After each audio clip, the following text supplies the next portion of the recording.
will try to review the VF6. No? Papahiramin tayo ng VF6 ni VinFast EDSA. Salamat kay Sir Aris and Sir JP of VinFast EDSA for trusting me with their VF6. Susubukan nating reviewin yon. Although more or less mga 1 day lang sa akin, so try natin na maging thorough yung review as much as possible, pero I will be concentrating more on dun sa ride quality niya, sa drivability, no? Masarap ba i-drive yon? Kasi alam ko marami na nag-review ng VF6, so doon na lang ako sa a little bit of comparison between the VF5 and the VF6. Ano ba yung difference nila? Day and night ba ang difference or ganon, no? Kasi since I am a VF5 owner, so madali ko lang maikumpara kung sino sa kanila yung mas okay. Di naman actually mas okay, kundi sino yung ano yung pagkakaiba. Okay, so we will be starting that.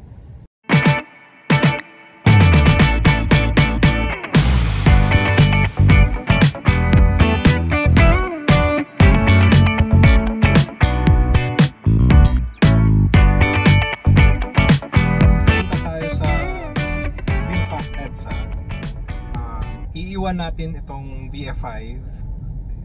Papahiramin nila ako ng VF6, no, for 2 days. Chance na natin yon para ma-review, no, yung VF6. Magandang opportunity yon. So titingnan ko lang yung ride niya. Yun yung nung una ko kasing tinest drive yan, yung VF6. Ang ganda ng ride.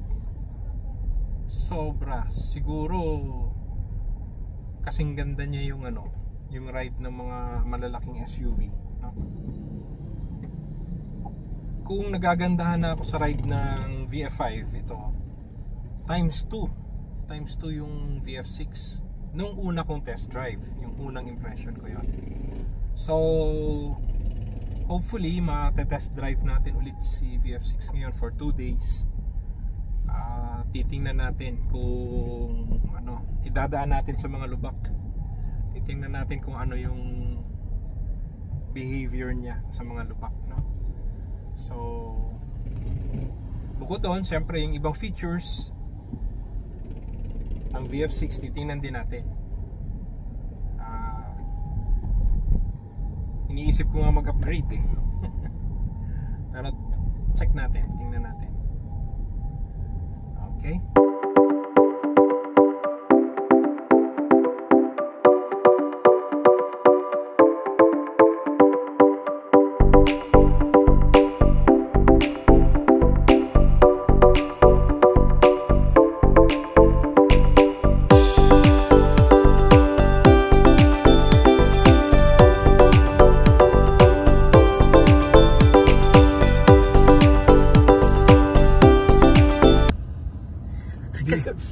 Kasama tayo.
Pag-usapan muna natin ang loob.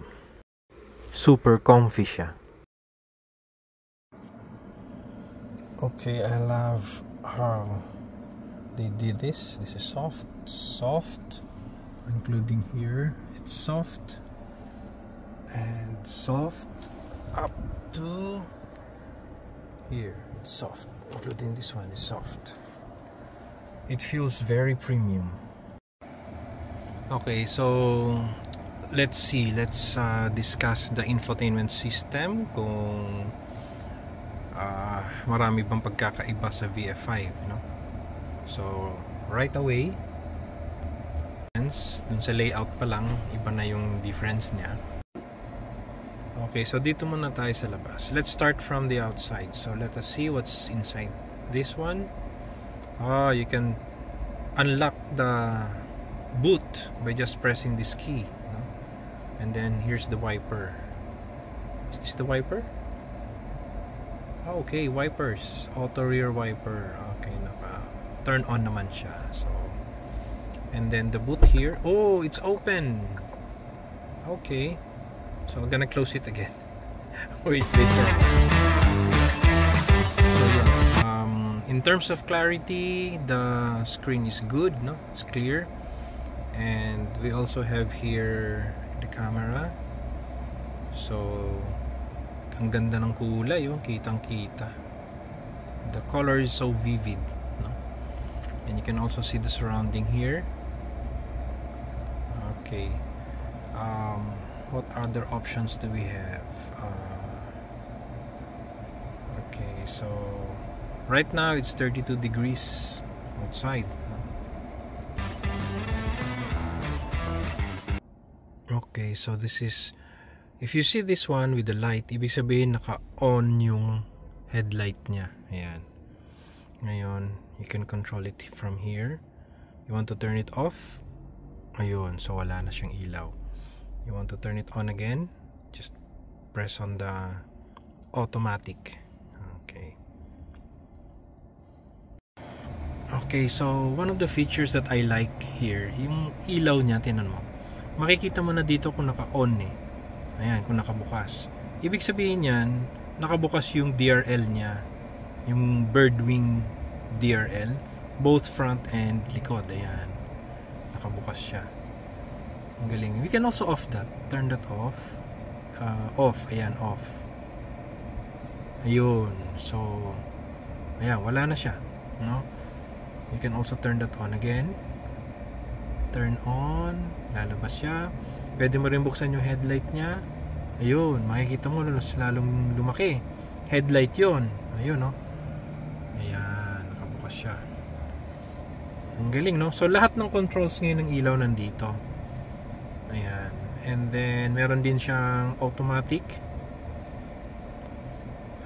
lights, meaning pagka walang kasalubong, naka high beam. Pag may kasalubong, naka low beam. Ito yon. Magbubukas lang yan pagka gabi, no? Pag na-sense yung gabi na, pag araw wala. Okay, and then what do we have here? Okay, so ito, hindi ko alam kung ano to, aralin pa. I still need more time to study these things. Ayan, ito pag nagbubukas ka ng hood, okay. And then car mode, we have eco, normal, and sport. Under sport, merong low, mid, and high. So, meron pa siyang variants dyan. Okay, and then what else? Home. Okay, so marami tayong pwedeng i-explore pa dito, no? So may Apple CarPlay na tayo. Meron na tayong Android dual climate zone for the driver, for the passenger. Ayan, so may auto na rin to. Ayan, auto, no? This one, auto climate zone. Ayan. Okay, so dial, hindi na siya dial type sa, unlike sa VF5, no? Ito depindot na piano type ang tawag dito. So you can put to drive if you wanna drive, put to reverse if you wanna reverse, just like that. Dali lang. And then park if you want to park. Okay, sige. Tapos meron din pala dito 360, which ayan, meron nang tumitingin-tingin dun sa labas. Makikita mo lahat, no? Front. Ayan. So pwede mo dito sa sides tingnan, pwede rin dito, pwede rin dito. Yeah, that's it.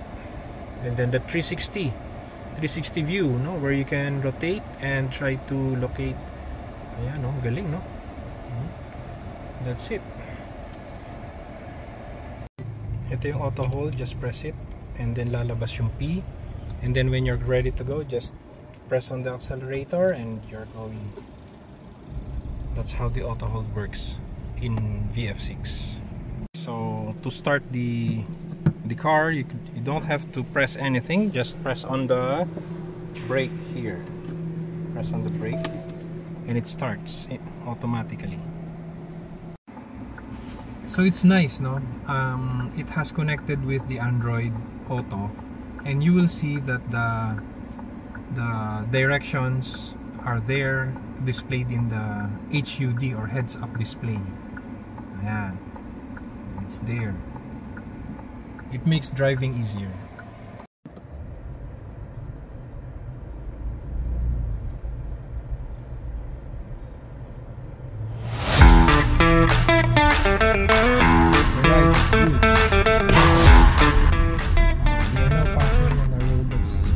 Rough, you see that, but the shocks can handle it well, and the sound deadening is also good.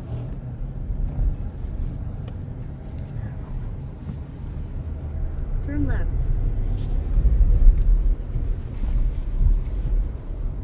Thank you.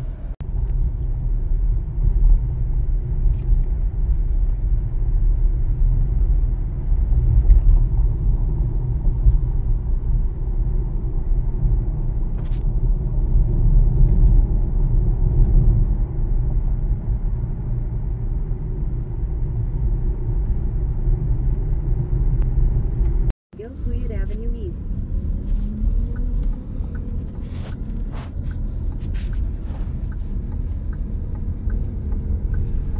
Yeah, so these are the lights that you will be seeing inside the cabin of 300 meters.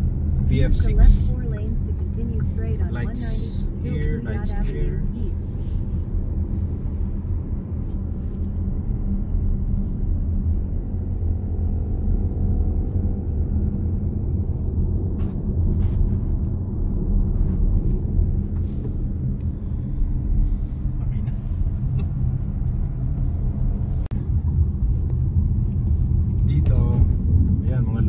Dito sa bandang SM East ng Ortigas Avenue, medyo malubak dito.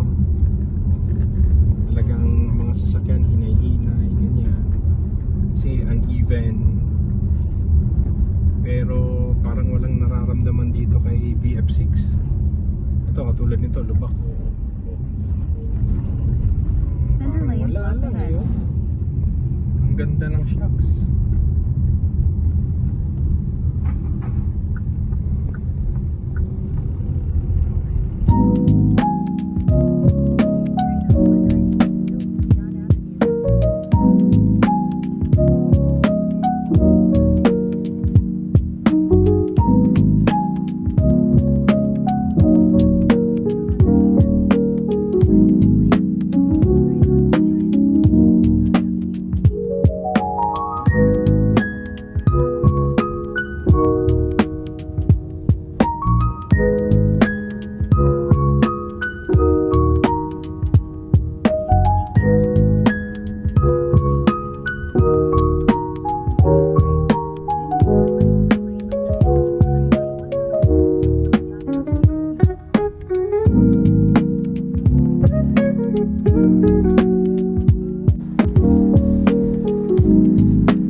Okay, so this is the light at night. Yan, ganda. Sa likod naman, yan, ito sa likod. Nice. This is how we plug the VF6, insert it here, and it lights up like that, just like that. And how will you know that it's working? It's going to flash. Yun, it's already working. It's beginning to charge. And you will also see it here.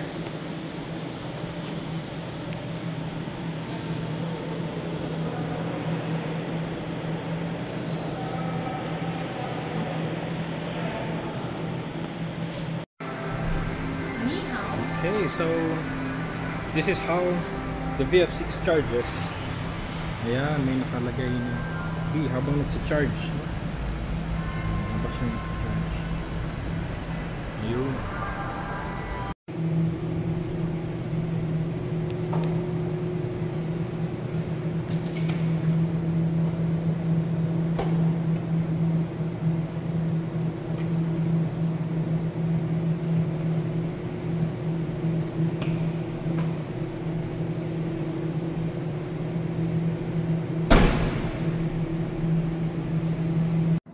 Okay, so this is the heads-up display upon start. We have 100% battery, full charge. Now let's go. Okay, so we come to the end of my vlog, no, about the VF6 review. So finally, na-test drive na natin, na-feel ko na yung driving capabilities ni VF6, no? Well, in conclusion, VF6 is a beautiful car. It's a notch higher than the VF5 and probably a closer to VF7, no? Parang ang nangyari, yung VF6 is a smaller version of the VF7. Pero it's not a perfect car for now. So meron tayong mga wish na kailangan ma-improve ng VinFast para maging close to perfect car na siya. Okay, so here are the things na napansin ko na kailangan i-improve lang, no? But in general, VF6 is a very, very capable and very, very good car. Okay, so see you. Okay, the problem with VF6, yung niya, yung busina, hindi mo siya pwedeng gawing ganyan, no? Yung top lang. Sanay pa naman ako sa, halimbawa, magte-thank you ka, in-assist ka ng guard or pinagbigyan ka sa daan. Ganito lang, thank you, beep beep. Pero sa VF6, ang hirap gawin. Kailangan diinan mo. Yun lang ang isang na-notice ko. Sana ma-improve nila. Yung VF6 is a powerful car, no? Actually, yung top of the line has 204 horsepower. So mabilis siya talaga, no? Kaya lang may problem ako when it goes nung tinest drive ko siya. Hindi siya as peppy, no, as nimble or as quick as the VF5 when it comes to quick acceleration. Ang tindi ng lag, no, nung VF6. Medyo kung kinakailangan mo overtake, yung lag medyo matagal, parang conventional machines, no? Yun lang yung napansin ko. At saka may 3 driving modes yung VF6, yung Eco at saka normal at saka sports mode. Pero yung Eco mode hindi mo gagamitin yon kasi napakabigat ng feeling ng car. Tapos yung normal mode naman, ganun din, naka normal mode ako, maakyat ako ng ramp palabas ng Conrad Hotel. Ang feeling ko, ang bigat-bigat ng VF6, hindi halos makaakyat ng ganong kadali, no? kailangan mo didiinan, may effort eh. Mararamdaman mo yung effort ng paa mo. Naka-normal mode ka. So ang maganda lang sa VF6 kung parati kang nasa sports mode. So siguro sa mga updates, para kayang daanin yan sa firmware update para pabilisin yung responsiveness, no, ng VF6. So when it comes to drivability, parang hindi masyadong maganda sa sa feeling ng isang driver. Pero pag na-improve naman yon, nako, napakagandang car ang VF6. May napansin ako sa VF6, no, na kailangan nilang i-improve yung manibela. Okay, so warning, VF6 is not for drivers who loves to change lanes without signaling, no?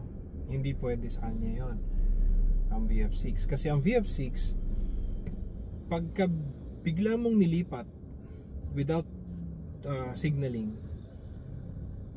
humahatak siya, parang meron kang kasamang hinahatak yung manibela mo the opposite side. So nagkakaroon ng labanan, no? At matindi yung labanan. Malakas siya, no? Sometimes it's kind of scary, kind of frightful. So yun lang yung kailangan i-improve. Siguro mellow lang yung pag meron kasi siyang lane keep assist. So ang nangyayari, yung VF6 gusto niya nasa lane lang siya unless magsisignal kayo. So pag nagsignal kayo sa right, halimbawa lilipat kayo sa right, walang hatakan na nangyayari. So bawal ito sa mga drivers na basta na lang lumilipat ng lane nang hindi nagsisignal. Watch out for that. Okay.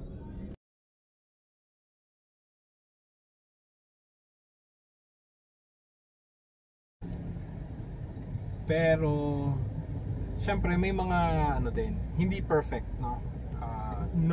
Wala namang car na perfect eh. So may mga kailangan i-improve, tulad nga nung sa busina at saka dun sa pagkabig nung manibela. Pagka biglang lumipat ka ng lane na hindi nagsisignal, bali may lumalaban yung manibela. So nakakatakot, lalo na pagka mabilis ka. Yun lang yung mga kailangang i-improve. At saka